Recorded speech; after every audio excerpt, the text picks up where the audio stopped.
day. I'm Erasto C. Galvan. Hi, I'm Sander Responso. And I'm Renwell B. Ridilias, and now we'll show you the tutorial of two-way switch wirings. Good day!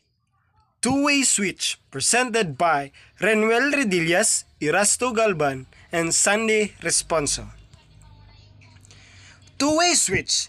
A switch is an electrical device that controls the flow of current in a circuit. Every electronic and electrical application uses at least one switch to perform on and off operation of the device. The switches are further classified into two types. They are electrical switches and mechanical switches. The one-way or single pull, two-way or double pull are two types of an electrical switches. The two-way switch is used to on and off the light, fan from two different locations. This article discusses the two-way switch wiring function, working, and circuit diagram. And now, what is two-way switch? Two-way switch or double pull switch is used to on and off the light from two different locations, and the switch is most likely used in the case of stairs, in rooms that have two entries. This type of switch is generally used in some home wirings system and industrial application. You can see the picture. You can on the light in upstairs and you can on the light downstairs. Thank you, Renwell. I will just introduce to you the materials for the two-way light switch and what or how are the advantage and disadvantages of it. First, the advantage of it is the ability to control a single device from two separate locations. A convenient and apt use for them is for locations like stairways, long corridor, or a very large room. And two, the disadvantage, or let's just call it the don't, so that you'll be always cautious. At present, such two-way switching circuits use exclusively mechanical switches, with their inherent disadvantages, in particular acing, which is liable to lead to serious deterioration of the electrical contacts and generate noise.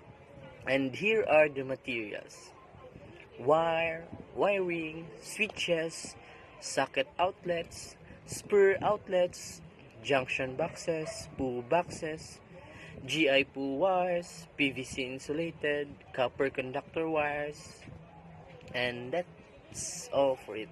And for the step-by-step tutorial, one of my partners, Sandy, will introduce it.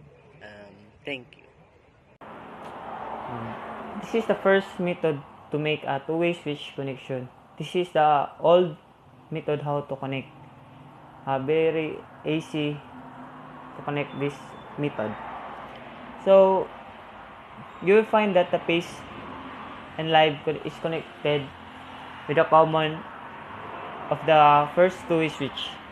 This switch have pin 1 and pin 2.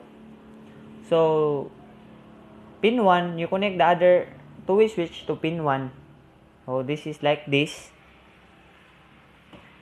Then after that, pin 2 connect to the other two-way switch to pin 2. So it's called for other called is jumper. Pin 1 to pin 1, pin 2 to pin 2.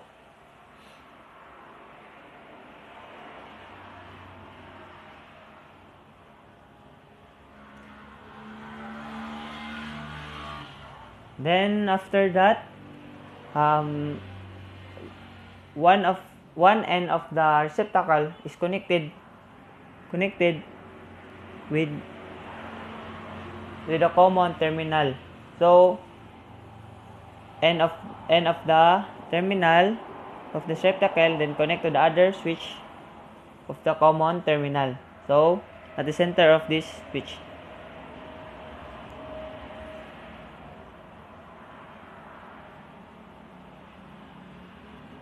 Then after that,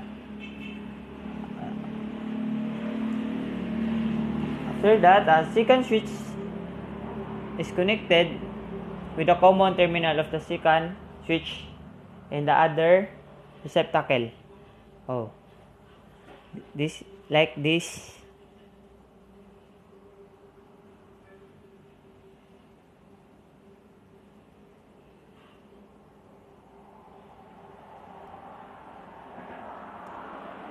Then after you connect the end of the other receptacle, at the end of this receptacle is connected with the neutral line of AC power supply.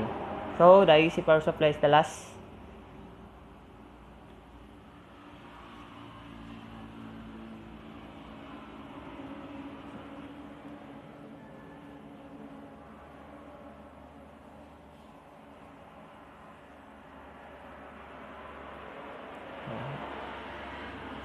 This our